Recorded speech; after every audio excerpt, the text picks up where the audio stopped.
Sa video na ito mga ka-dreamers, dahil sa inulan tayo ngayong February 2024, ay nagmamadali rin tayo magpunla dahil mayroon tayong nalinis na area dito lang sa bakuran na to. Atsal yung ipinunla natin, direct plantation ng atsal. Ayan mga ka-dreamers, kung mapapansin ninyo, nilagyan natin ng stick ng kawayan bawat punla natin, direct plantation.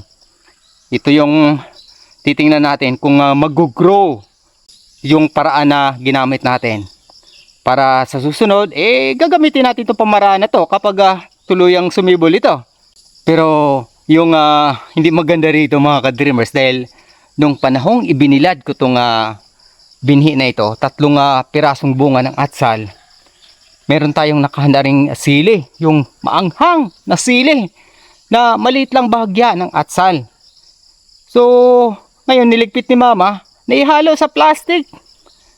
Ang buto naman ng sili na yan, pati atsal magkasing laki lang. Kaya di ko na malaman kung alin doon yung atsal at saka yung sili na sobrang anghang naman. Perfect para doon sa mga mahilig sa sinigang. At ito na nga. Praise God! Dahil sa 2024, first plantation natin sa taong ito ay direct plantation ng atsal. Ayan, sa bakuran lang po natin sa ipinula mga ka-dreamers, dahil sa meron naman tayong bahagyang na-install ng water supply dyan mismo sa paligid ng ating munting kubo-kubo. Kaya dito ko inilagak to para mas madali po siyang madiligan. Habang hinihintay natin yung full installment ng ating water supply mula dun sa bukal, abangan nyo po yung video na yan dahil sa napakaganda, napakalakas na tubig yung ating pagkukuhanan ng water supply in the future to come. Pero ngayon ito nga, area na to.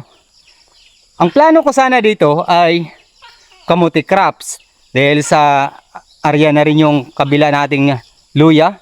Yan, yung may mga dahon ng niyog na natuyo ng bahagya. May luya na po tayo dandahan ng sumisibol dyan. Panaka-naka pa lang. Bibidyuhan po natin yan kapag tuluyan ng sumibol lahat. Dahil sa kakaiba din yung pamaraan na ginamit natin dyan, nilagyan natin ng dahon ng niyog after natin magpunla para may preserve yung lamig ng lupa. Ito, medyo malawak din pala yung 5 bunga, kasi 3 bunga yung atsal, tapos 2 naman yung sili. At dahil direct plantation tayo, hindi po basta-basta maiwasan na iisa lang yung ipunla natin dapat.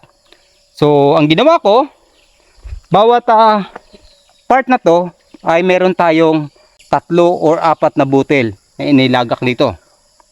Para kapag tuluyang sumibol yung 4, tatanggalin natin yung 3.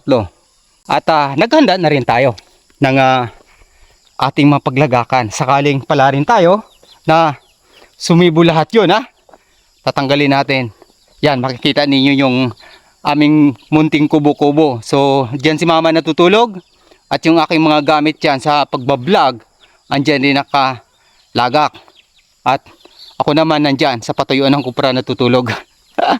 Ayan, salamat sa Diyos dahil sa dahan-dahan na po natin nalinis yung paligid ng ating bakuran para masagana, ika nga, yung dating ng blessings sa ating munting tahanan.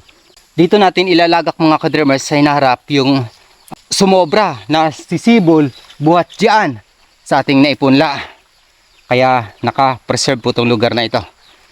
Kaya kung baguhan ka pa sa aking YouTube channel, Dreams Visions TV, maaari niyo po akong tulungan sa pamamagitan ng inyong pag-follow at pag-subscribe. At sa hinaharap, sa aking mga pangitang panaginip ayon sa Biblia, mga tanda at kababalaghan bago ang dakilang araw ng Panginoong Hesukristo. Hanggang sa muli, maraming salamat sa pakikinig at pag-subscribe. Papuri sa Diyos, sa ngalan ng Ama, ng Anak at ng Espiritu Santo. Amen. Praise God! Thank you Lord! Ito na! Yung ating passion bilang magsasaka. Ulitin ko, ang pagsasaka hindi po isang profesyon. Ito ay isang passion. Kaya kung passion mo ang magsaka, dapat maging masaya tayo. At ito nga, masaya ako sa aking ginagawa. So, naglagay tayo ng ating garbage area dito sa puno ng saging. Nilagyan ko ng kahoy para yung lupa hindi dadaos-os pababa. At yung ating mga garbage, yun yung magiging natural na abono, ika nga sa Cebuano terminology. Kukunin natin yan sa hinaharap para kapag gusto natin magpunla ng iba't ibang crops, maaari natin siyang magagamit. Dito ko inilagak sa puno ng saging dahil sa malamig dito at mas madali po siya mabulok dito sa area na ito.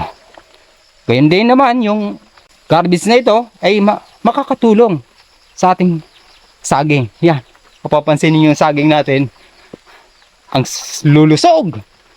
Yan, yung isa dyan ay kasalukuyan na pong namumunga. God bless!